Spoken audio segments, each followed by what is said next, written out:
bora, matangazo yenye tija, ukweli na burudani. Sikiliza idhaa hii ya Kiswahili ya Radio Fortune Africa, kituo chako kinachokuwa kwa kasi sana duniani. Wakati huu basi ni wakati mwafaka wa kwenda kupokea taarifa yetu ya habari kutoka idhaa hii ya Kiswahili ya Radio Fortune Africa.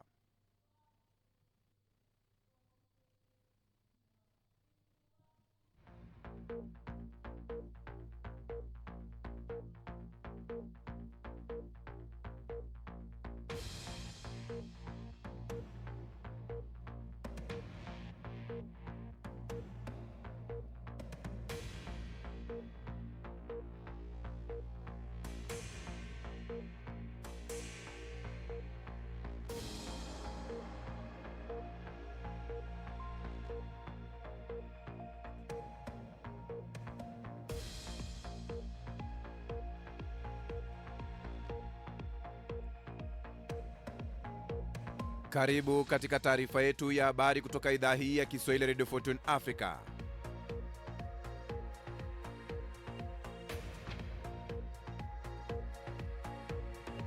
Tumekuandalia mengi, ikiwa ni pamoja na Rais wa Kenya William Ruto asema Jumatano kuwa kifo cha mwanablogi aliyekuwa kizuizini kilitokea mikononi mwa polisi na kuwaomba Wakenya wawe na subira wakati uchunguzi ukiendelea. Inspekta mkuu wa polisi nchini Kenya IG Douglas Kanja ameomba radhi kwa kutoa ripoti isiyo sahihi kuhusu uchunguzi wa mauaji ya mwanablogi mwenye ushawishi Albert Ojwang.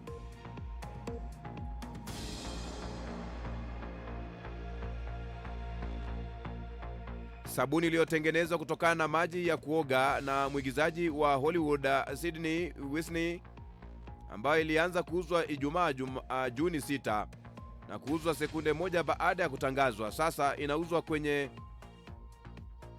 $2,000, vyombo vya habari vya magharibi vimeripoti. Miili ya wanajeshi 1212 waliokufa imerejeshwa nchini Ukraine.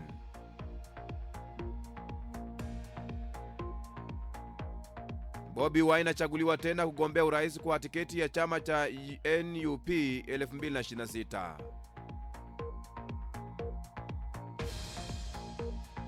Visa zaidi vya kipindupindu vyaripotiwa Kinshasa.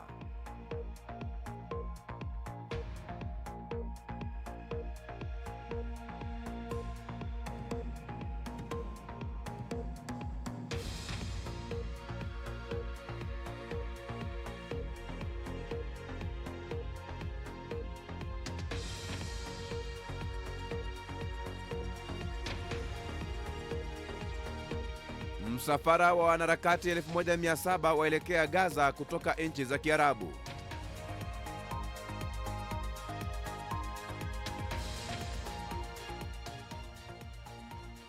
Naam, na tumai ubweri wa afya pote pale ulipo duniani kwa moyo mkunjufu na mikono miwili. Ujambo na karibu kwenye taarifa yetu ya habari kutoka idhaa hii ya Kiswahili Radio Fortune Africa. Jina langu ni Kantona Joseph.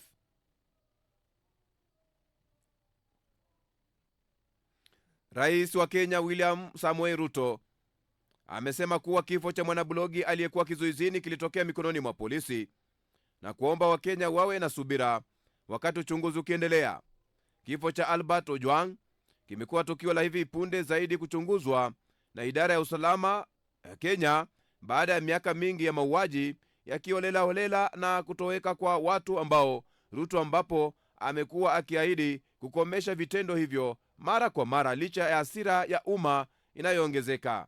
Awali polisi wamesema Ojwang miaka 31 alikamatwa magharibi mwa Kenya siku ya Ijumaa kwa madai ya kumkashifu naibu mkuu wa polisi nchini humo mtandaoni, na alifariki baada ya kugonga kichwa chake kwenye ukuta wa mahabusu. Hata hivyo, akiwa mbele ya kikao cha baraza la seneti kuhusu mauaji ya Ojwang, inspekta mkuu wa polisi nchini humo Douglas Kanja ameomba radhi mbele ya bunge la seneti kwa niaba ya polisi na taifa kwa kutoa ripoti isiyo sahihi kuhusu uchunguzi wa mauaji ya mwanablogi mwenye ushawishi Albert Ojwang. majeraha yake ikiwa ni pamoja na jeraha la kichwa, shingo na uharibifu wa mwili, inaonyesha kuwa shambulio lilikuwa sababu ya kifo chake, kulingana na mchunguzi wa maiti ya serikali Bernard Media, ambaye alikuwa sehemu ya timu iliyofanya uchunguzi wa maiti. Kifo cha Ojwang, ambaye aliandika kuhusu masuala ya kisiasa na kijamii, kimezua shutuma nyingi kutoka kwa makundi ya kutetea haki za binadamu na kusababisha maandamano nje ya chumba cha kuhifadhia maiti ambapo mwili wake ulifanyiwa uchunguzi katika mji mkuu Nairobi. Inspekta mkuu wa polisi nchini Kenya IG Douglas Kanja ameomba radhi kwa kutoa ripoti isiyo sahihi kuhusu uchunguzi wa mauaji ya mwanablogi mwenye ushawishi Albert Ojwang. Mapema wiki hii, IG Kanja alidai kuwa Ojwang alifariki dunia kwa kujitoa uhai baada ya kujigonga kichwa kwenye ukuta wa maabusu za polisi, madai ambayo yalizua taharuki kutoka kwa umma, ambayo yalishutumu polisi kwa kujaribu kuficha kifo cha mshawishi huyo. Katika kikao cha baraza la seneti Jumatano, IG Kanja alisisitiza kwamba angeweza kutoa tamko lolote hadi mamlaka huru kusimamia polisi ya IPOA ikamilisha uchunguzi huo. Pia aliapa kuwachukulia hatua maafisa waliopatia ripoti hiyo, akisema taratibu za kinidhamu zitaambatana taratibu za kawaida za uendeshaji. Hata hivyo, maseneta hao walipinga matamshi ya Kanja na kudokeza kuwa IPOA imefuatilia mbali kujiua kufuatia kutolewa kwa matokeo ya uchunguzi wa maiti. Kundi la haki za binadamu limewasilisha ombi mahakamani likiitaka kuanzisha kesi ya kibinafsi dhidi ya naibu inspekta jenerali wa polisi Eliud Kipkoech Lagata kuhusu kifo cha mwanablogi Albert Ojwang. Kulingana na ombi hilo, mazingira yanayozunguka kifo cha mwanablogi huyo, kinachodaiwa kuwa baada ya kukamatwa, kuzuiliwa na kuteswa, ni mbaya sana kuweza kushughulikiwa hatu kupitia taratibu za ndani za nidhamu. Malalamishi hayo Julius Ogongo, Khalifa, Francis Auma na Peter Agora wanahoji kuwa mamlaka ya uchunguzi na uendeshaji wa mashtaka zimeshindwa kuchukua hatua ifayo katika suala hilo. Inspekta jenerali wa polisi Douglas Kanja amekuwa katika bunge la seneti la Kenya, ambapo amesema Lagata ndiye mlalamishi anayehusika na kukamatwa kwa Ojwang, kwani alidai kuwa marehemu alikuwa ametoa matamshi ya kashfa dhidi yake kwenye jukwaa la X. Naibu inspekta jenerali huduma ya polisi ya Kenya Eliud Kipkoech Lagata amekuwa mkuu wa polisi katika mazungumzo kuhusu kifo kilichojulikana cha Albert Ojwang.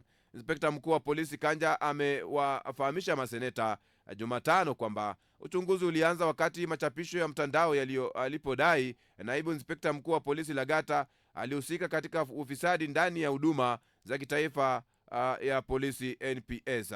Lagati yuko mashakani, huku uchunguzi wa kina kuhusu kesi hiyo ukianzishwa, huku wanaharakati wa haki za kiraia na Wakenya wakitaka ajiuzulu kwa madai kwamba alihusika na kifo cha Ojwang.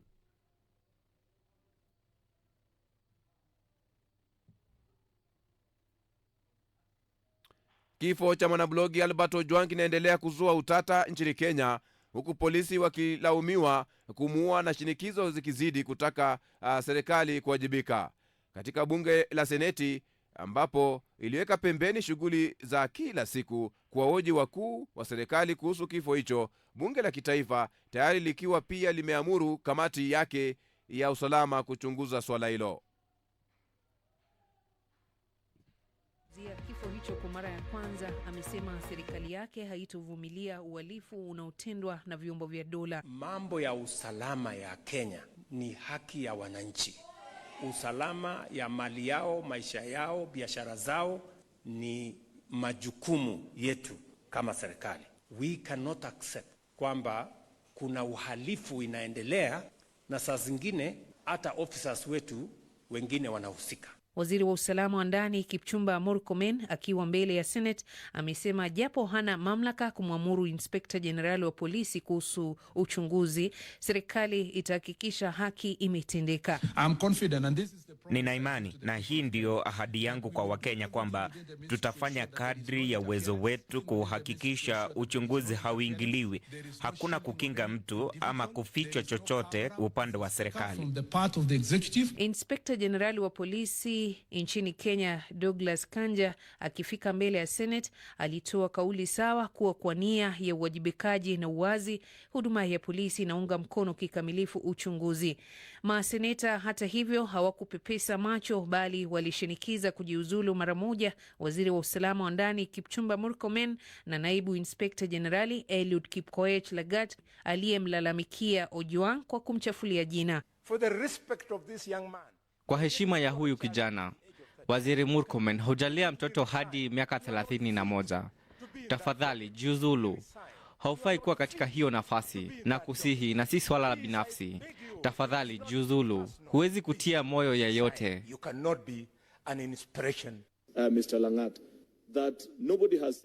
Bwana Langat, hakuna anayesema una hatia.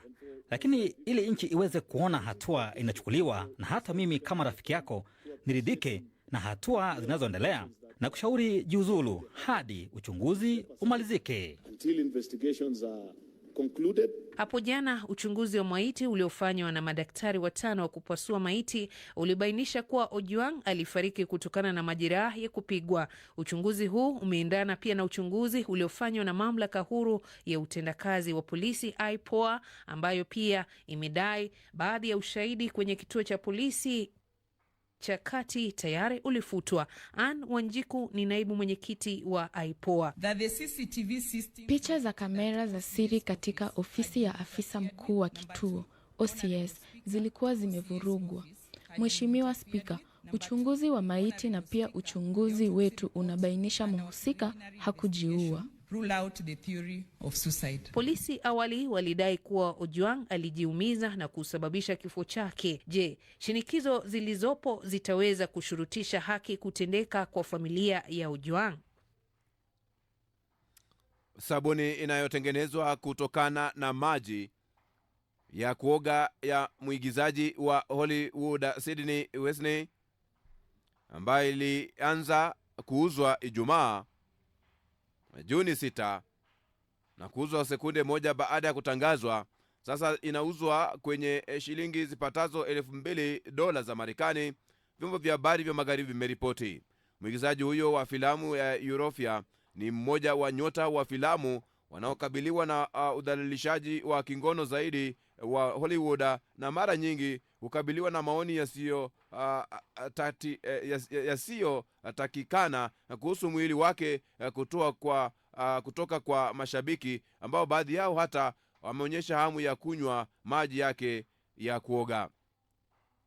Katika mauzo yasiyo ya kawaida, sabuni ya Sweeney na DK Squatcher ambayo ina la gome la msonobari na matone ya maji kutoka bafu ya mwigizaji iliuzwa moja kwa moja na mashabiki, ikiuzwa kwa dola zipatazo 8 kwa kila sabuni, yaandika gazeti la Independent. Kulingana na shirika la habari NBC New York, wanunuzi wengine wanatarajiwa waliambiwa watalazimika kusubiri dakika 250 kufanya ununuzi, wakati wengine walidai tovuti ya mauzo ilikuwa imekwama kabisa.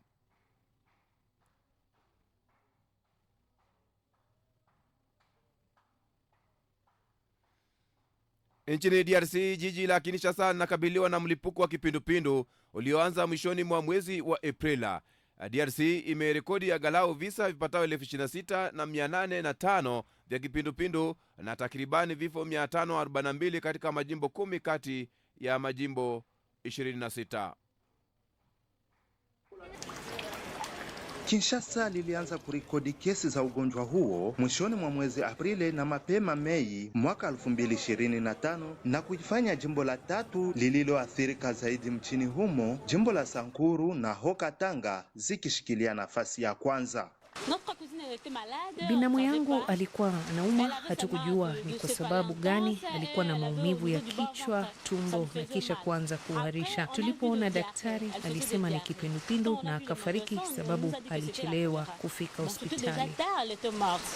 Kufikia Mei 25, kesi 11 zilithibitishwa na vifo vya watu 5 vilirikodiwa. Kituo cha afya la Makala na Kokolo ndizo zimeathirika zaidi na kipindupindu. Daktari Robert Lala aeleza hapa. Kwa sababu hali ya usafi sio nzuri. Unajua, watu huacha uchafu kila mahali, hakuna maji safi. Hizi ni sababu zinazowezesha kusababisha kipindupindu. Hakika hali sio nzuri, na hivyo tuko hapa ili kupunguza hali hiyo isiweze kuwa mbaya zaidi. Mamlaka za afya na washirika wake wa MSF wamefungua kituo cha matibabu ya kipindupindu katika eneo la afya la Ngiringiri. Ilde Vochen ni mratibu wa madaktari wasio na mipaka. Siwezi kusema hii ni mara ya kwanza kwa kipindupindu kuwasili Kinshasa. Janga kuu la mwisho lilikuwa mnamo mwaka 2011, kwa hivyo inakuja kwa mzunguko. Tutaanzisha vituo 4 vya kutibu kipindupindu. Hii itabadilika kwa wakati. Tukiona kuwa kuna matukio mengi zaidi, tutarekebisha idadi ya vituo. DRC imerekodi angalau visa 26,805 za kipindupindu na takriban vifo 544 katika majimbo 10 zidi ya jimbo zake 26. Fredi Tenzilonge.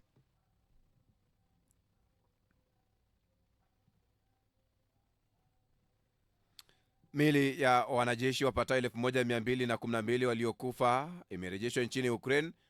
Makao makuu ya taasisi ya matibabu ya wafungwa wa vita imeripoti katika mtandao wa Telegram. Miongoni mwao ni wale waliouawa katika eneo la Kursk na pia katika mikoa ya Kharkiv, Donetsk, Zaporizhzhia na Kherson. Jeshi la Urusi lilitaka Ukraine kuchukua kundi la kwanza la meli mwishoni mwa juma la tarehe 7 hadi 8 Juni na kudai kwamba Kiev inadaiwa kukataa kuwapokea wanajeshi waliokufa wa Ukraine. Urusi na Ukraine zilikubaliana kuhusu kubadilishana miili ya wafu na pia kubadilishana wafungwa wa vita wenye umri wa miaka 25 waliojeruhiwa na waliojeruhiwa vibaya katika duru ya pili ya mazungumzo ya moja kwa moja huko Istanbul, Uturuki mnamo Juni 2. Wajumbe wa chama cha NUP wamemchagua tena Robert Chagulanyi Sentamu maarufu kama Bobi Wine kama mgombea urais wa chama cha NUP katika uchaguzi wa mwaka ujao nchini Uganda. Chaguliwa bila kupingwa pamoja na viongozi wengine 4 wa chama. Hii ina maana kwamba atachukua tena kuchuana na Rais Yoweri Museveni ambaye tayari anajulikana kama mgombea wa NRM. Baada ya kuapishwa, Bobi Wine alikuwa na haya ya kusema. Naomba kwamba mtakumbuka kuwa hiki mmepata leo ni silaha, si taji. Tuende kazi. Tuna uchaguzi mkubwa mbele yetu na nyakati ngumu. Tuzikabili kwa ujasiri na kwa neema ya Mungu tutashinda, na wasihi sote tuende tukatangamane. I want to charge all of you to go connect with the people. I pray that you constantly remember. Ndiyo sauti yake Robert Chagulanyi Sentamu almaarufu Bobi Wine. Nasema kwamba sio taji hilo, waende ni silaha ya kwenda kupigana. Wakutane na wananchi kwa sababu ya ushindi wa kutafuta uongozi wa Uganda. Miongoni yale ambao tunakuletea ni pamoja serikali ya Mali yaidhinisha sheria kumuongezea kiongozi wa kijeshi miaka 5 madarakani. Maafisa 2 wauawa, wengine wakijeruhiwa Bolivia kwenye makabiliano na wafuasi wa Morales. Msafara wana harakati 1700 waelekea Gaza kutoka nchi za Kiarabu.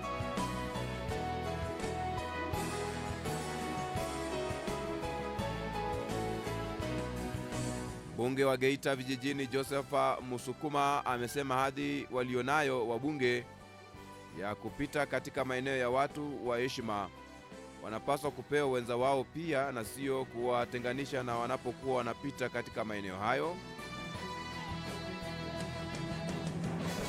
Msemaji mkuu wa serikali ya Tanzania Gerson Msigwa amewajia juu wale wote ambao wanatumia kampeni ya No Reforms No Election ambayo inavuma katika mitandao ya kijamii nchini humo. Mpenzi msikilizaji, tunakuomba simama na kituo hiki kufikia malengo yake ya uratibu kwenye hatua ya kununua transmitter yenye uwezo wa kurusha matangazo yake mbali na kwa njia nzuri yatakayotanua wigo letu na kuwafikia mamilioni ya watu kwa njia ya FM. Unaweza wasilisha mchango wako kupitia paybill number 625625, account number ni 012450 85217800, au till number ni 456148 kupitia mitandao yote. Hii ni idhaa ya Kiswahili Radio Fortune Africa. Mambo yetu, safari yetu, maisha yetu, tamaduni wetu na imani yetu. Sikiliza idhaa hii kwa vipindi bora, matangazo yenye tija, vile vile ukweli na burudani. Moja kwa moja kwamba msemaji mkuu wa serikali ya Tanzania Gerson Msigwa amewajia juu wale wote ambao wanatumia kampeni ya No Reforms No Election ambayo inavuma katika mitandao mbalimbali ya kijamii nchini humo kwamba serikali itawapata. Kampeni hiyo iliyoanzishwa na Chadema, chama cha upinzani Tanzania, imewika katika siku za hivi karibuni, ambapo katika machapisho mengi mtandaoni utakutana na ujumbe huo kwenye sehemu ya maoni. Hata hivyo, kauli hiyo ya msemaji wa serikali imewaacha baadhi ya watumiaji wa mitandao wakihoji vipi kuhusu kampeni nyingine ya Oktoba tunatiki ambayo nayo iko kila mahali. Mbunge wa Geita vijijini Joseph Musukuma amesema hadhi wanayonayo wabunge ya kupita katika maeneo ya watu wa heshima VIP wanapaswa kupewa wenza wao pia na sio kuwatenganisha wanapokuwa wanapita katika maeneo hayo. Akizungumza bungeni jiji kuu la Dodoma, Tanzania, Musukuma amesema kuwatenganisha na wenza wao kunawapunguza heshima ya uhusiano wa ndoa na hadhi ya viongozi hao.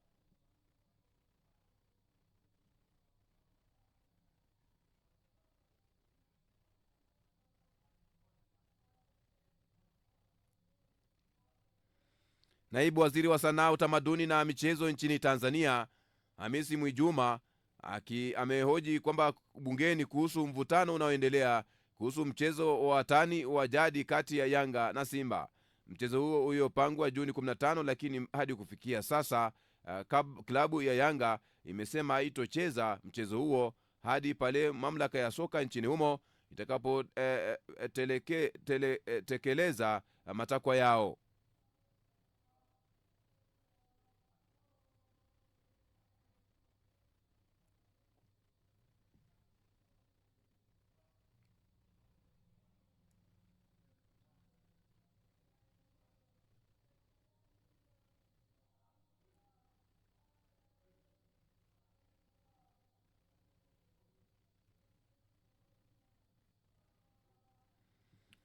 Mahakama ya Afrika ya haki za binadamu na watu imepata uongozi mpya chini ya Jaji Modibo Sako wa Mali. Jaji Sako sasa ana jukumu la kuhakikisha kuwa mahakama hiyo ya kibara inatimiza majukumu yake kwa kusimamia haki, licha ya kufanya kazi katika mazingira yenye changamoto kama vile kutoridhiwa na nchi zote za Afrika, huku nyingine zikikosa kuheshimu maamuzi. Mali ndiye rais mpya wa mahakama ya Afrika ya haki za binadamu na watu maarufu kama AFCHPR, mahakama ambayo makao makuu yake yapo jijini Arusha nchini Tanzania. Jaji Sako anachukua nafasi ya Mtanzania Imani Daud Aboud ambaye amekuwa rais wa mahakama hiyo tangu mwaka 2023 hadi 2025. Sako anashika hatamu ya mahakama hiyo huku kukiwa kuna mwitikio hasi kutoka nchi wanachama wa Umoja wa Afrika kuhusu uwepo wa taasisi hiyo ya haki ambayo pia ni chombo cha kwanza cha mahakama barani Afrika chenye jukumu la kulinda haki za binadamu. Ikumbukwe kuwa tangu kuanzishwa kwake miaka 20 iliyopita ni nchi 34 tu barani Afrika zilizofanikiwa kuridhia itifaki ya kuanzishwa kwa taasisi hiyo. Kama hiyo haitoshi, kati ya mataifa hayo 34 ni nchi 8 tu ambazo zimeridhia watu wake na mashirika binafsi kupeleka mashauri yao mbele ya mahakama hiyo kupitia kifungu namba 34(6) cha itifaki hiyo. Zaidi ya maamuzi 200 yamefikiwa na mahakama hii tangu kuanzishwa kwake. Hata hivyo, ni asilimia chini ya 10 tu ya maamuzi hayo ndio yametekelezwa na nchi wanachama. Kwa mfano, serikali ya Kenya bado haijaweza kutekeleza maamuzi ya mahakama hiyo ambayo ilitaka kuilipa fidia jamii ya Ogiek ambayo iliondolewa kutoka kwenye msitu wa Mau. Ni wazi kuwa mahakama ya Afrika inashindwa kutekeleza majukumu yake kamilifu kutokana na kukosekana kwa ushirikiano kutoka kwa baadhi ya nchi wanachama wa Umoja wa Afrika. Baadhi ya nchi zilizojitoa kwenye tamko la kuridhia watu binafsi na mashirika kupeleka mashauri yao yaliyokidhi vigezo katika mahakama hiyo ni Rwanda, ambayo imefanya hivyo mwaka 2016, ikifuatiwa na Tanzania ambayo pia ni mwenyeji wa AfCHPR mwaka 2019, Benin mwaka 2019 na Ivory Coast mwaka 2020. Kulingana na wataalamu wa masuala ya haki za binadamu, maamuzi ya namna hii yanaiweka rehani dhana nzima ya ulinzi wa haki za binadamu na watu barani Afrika. Baadhi ya watu ambao tayari wamewahi kutafuta haki kutoka kwenye mahakama hiyo ni pamoja na aliyekuwa mwanasiasa nchini Tanzania, Mchungaji Christopher Mtikila, na mwanamuziki maarufu Nguza Viking maarufu kama Babu Seya na mwanaye.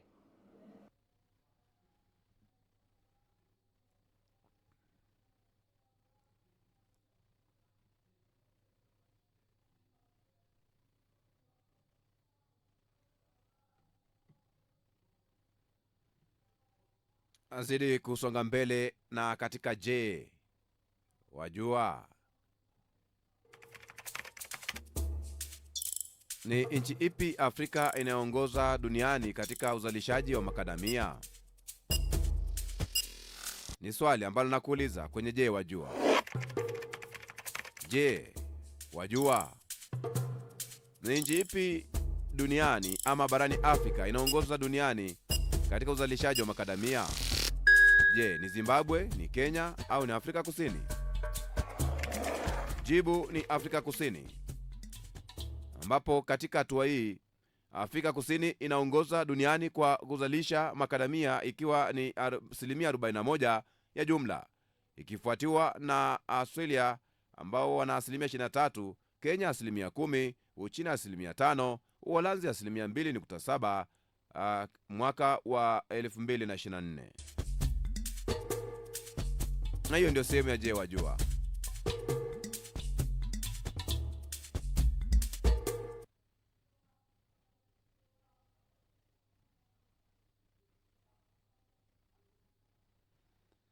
Jana katika bunge la seneti nchini Kenya, misemo ilijitokeza ambapo seneta wa kaunti ya Kirinyaga James Kamau Murango alikuwa na mazungumzo mengi tu ambayo semi zake hata mimi zilipata kunikanganya mimi kama mimi mwanahabari. Sasa sijui kama wewe zilikukanganya hizi semi, ni kazi nasa. Hata kama kwa Kenya ni vikaragosi, hakuna venye tungeambia kwamba yule kijana alikuja akajipigisha ukuta hapa Nairobi. Kusema ya kwamba Homa Bay hakuna nyuta, hakuna ukuta alipata Nairobi na akakuja akapiga ukuta akafa. Mstahiki Speaker, kivuli cha fimbo hakiwezi kuficha mtu jua, na hata watu wajaribu kuficha hili jambo namna gani, lazima litakuja kutokea wazi. Lakini Mstahiki Speaker, samaki wote hunuka lakini walimshuku kambare. Kama kuna harufu, kama kuna mwozo, ni lazima ya polisi kuanzia juu mpaka chini. Na kwa hivyo waisema kwamba wale wandogo peke yao ndo walifanya hiki kitendo. Mstahiki Speaker, tunaona kama ningekuwa ni Mbwenyenye amewawa, kungekuwa na watu tayari wamekamatwa. Na kuna msemo moja Kiswahili unasema kwamba maskini hedi mkele, na hata angenda mkele akapakia jahazi mchele tele urudi na upele. Kifo cha Ojwang kinafaa kuwa venye hatua inachukuliwa wakati wandosi wanawawa, hata huyu kijana nafaa kuangaliwa na mambo yake ichunguzwe. Lakini unajua Mstahiki Speaker, ukiona kesi inakaa sana katika kasri ya mfalme, ujue kwamba tajiri ana makosa. Hii kesi ya huyu kijana venye imekuwa ikizungushwa, inaonekana kwamba kuna wandosi fulani ambao wako na makosa. Lakini iko siku ukiona kivuli cha mtu mfupi kimeanza kuwa kirefu, jua kuna kucha ama ni machweo. Siku moja machweo itakuja kutufikia. Kwa hivyo ningeomba serikali, taasisi za usalama kuhakikisha kuvalia njuga swala hili, kuhakikisha ya kwamba Ojwang isiwe tu kwamba itakuwa ni takwimu ya mtu mwingine amepotea na hakuna kitu imefanyika. Asante sana Mstahiki Speaker.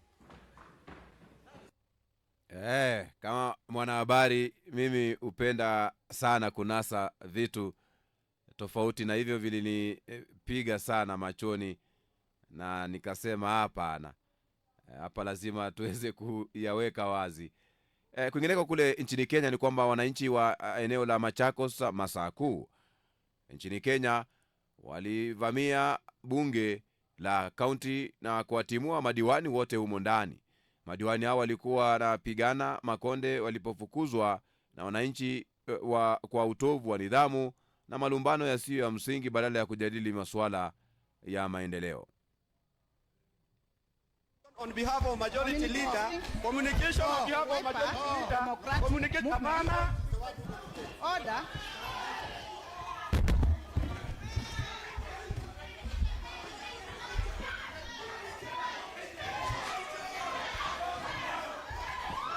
Purukushani hiyo katika bunge la kaunti la Machakos ambapo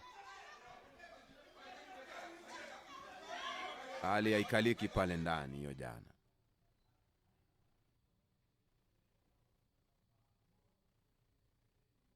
Ni taarifa ya habari kutoka idhaa hii ya Kiswahili Radio Fortune Africa. Yapo basi unaungana nasi. Taarifa kuu ni kwamba Marekani inataka wanajeshi wa Rwanda kuondoka DRC kabla ya kusainiwa kwa mkataba wa amani. Zimbabwe kupiga marufuku usafirishaji wa madini ya lithium ghafi kutoka mwaka 27. Israeli imewaua Wapalestina zaidi ya 64 na kujeruhi zaidi ya 200 katika masaa 24 iliyopita. Nchi 5 za Ulaya zimewekea vikwazo mawaziri wawili wa Israeli wenye siasa kali za mrengo wa kulia. Na meya wa Los Angeles Karen Bass ameweka amri ya kutotoka nje baada ya siku kadhaa za maandamano.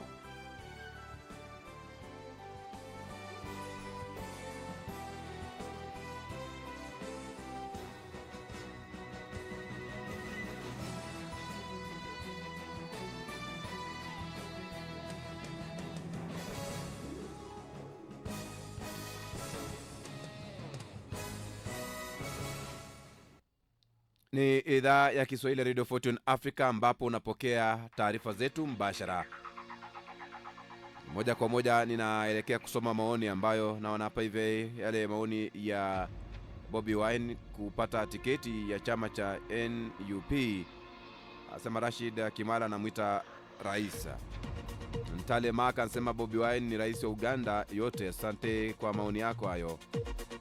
Vini Bateran pale ndoto ya Afrika sijue ndio ile ambayo inajitokeza hapo hivi katika habari hizo. Kwenye habari zile za DRC ambapo wasema Bashoga pale Fredo Shabu pale asante Mungu kwa pigo ambazo unaendelea kutupa DRC, sababu sisi tumefanya zambi kuliko mataifa mengine, vita, njala, maporomoko. Natumai kwa sema njaa, Kiswahili cha DRC hicho njala.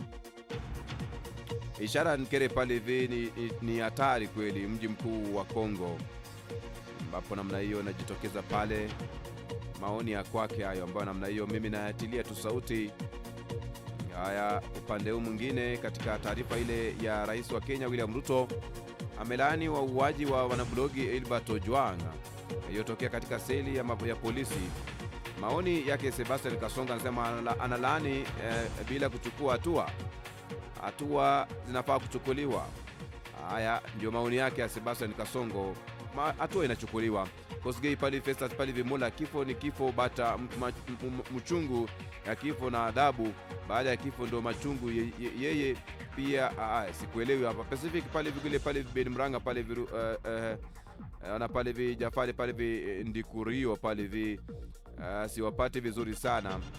Najua wakati ambapo unaandika wewe uliandika unaweza kuwa kwenye kasri la kwako, na mimi ambaye ninasoma nikiweka sauti lazima nizingatie sheria na kanuni za uwana habari. Na miaka ambayo nimetembea kwenye uwana habari pasipo kupepesa. Sijawahi patwa katika makosa ya nidhamu, ya kutokuwa na nidhamu na kazi hii, kwa sababu ndio maana nazingatia sana hilo, na limenibeba kwa miaka zaidi ya 20 na. Kwa hivyo singependa kuchafua meza. Andika kitu ambacho kina uhakika, kisichokuwa na matusi. Heshima muhimu.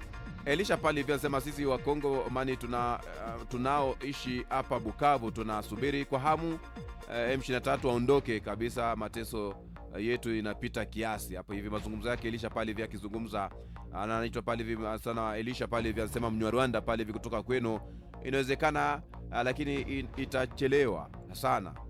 Naona pale hivi matamshi yake hayo anaitwa Elisha pale hivi. Naona hapa hivi katika hatua hii anaitwa nani huyo Luso pale hivi Cleveland pale hivi, kwani hamna mikono ya kuwapiga. Anazungumzia pale hivi maoni yake hayo. Jamani, tumeshagaa wataambua Marekani.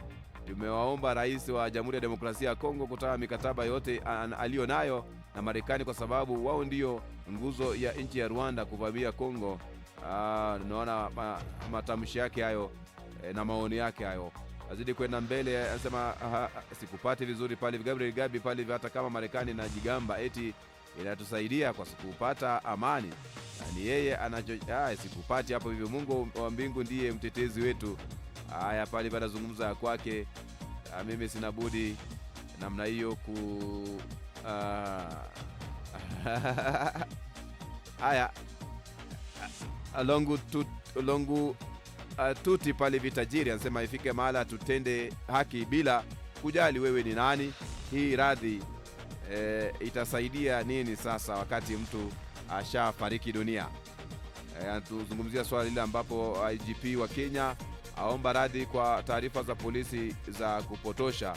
Sema bana, hii radhi itasaidia nini na mtu ashafariki dunia? Ogara pale Vigembe pale bora huko Kenya, kuna nchi ya kusaidika, mtu anachukuliwa mbele ya familia yake na damu inaonekana kibao ndani ya nyumba, lakini watu kimya. Kuna nchi bado wananchi wake ni zaidi ya watumwa. Maoni yake hayo. Aidani pale hivi Masebo pale hivi wa Kenya wametuacha mbali sana. Aidani pale hivi Masebo anasema wa Kenya wametuacha mbali sana, japo na changamoto nyingi. Wa Kenya wako vizuri, wako mbele ya mataifa mengine barani Afrika. Nzoi Saba pale hivi Jean Claude pale hivi wanajua pale hivi wa Kenya kwa wao ndio maana wanajaribu kuwatuliza kidiplomasia. Wanawajua wa Kenya. Tunapa wasema pale Nzoi Saba pale hivi Jean anazungumza hivyo. Odera pale hivi Harrison pale hivi ukiwa kwa ile ofisi, jua kwamba ilitoka hapo mti Yambai ambaye tulitoa dhidi ya utepetevu kazini, vile vile tutakutoa siku ya Ijumaa. Ndio maoni yake Odera Harrison pale pia anazungumza. Sielewi, lakini ndio maoni yake ameweza kuandika, na mimi sina budi kuweza kusoma maoni ambayo yanakaa yana toto wa shahidi pale wa Iguru pale, mbona wasifuatilie wauaji inayofanyika nchini, mauaji yanayofanyika nchini Kenya? Ndio maoni ambayo yanajitokeza hapa. Msikilizaji pote pale ulipo, endelea kuwasiliana nasi katika hatua hii ili tuweze kufahamu yale ambayo namna hiyo unazungumza, unatupata ukiwa katika eneo lipi duniani. Hivi basi mimi ninaenda mapumzikoni. Hii ni idhaa ya Kiswahili Radio Fortune Africa, ambapo unapokea makala ambayo yanakujia hivi leo. Ni makala ambayo ni mtambuka, ambayo namna hiyo mida ya asubuhi huwa tunadadavua sana masuala ya siasa. Sasa hivi na kuelekeza kwenye masuala hayo ya siasa, ambapo Trump azuia raia wa nchi 12 kuzuru Marekani, yakiwemo yale kutoka Afrika. Hapo ndio swala ambalo linavaliwa njuga asubuhi.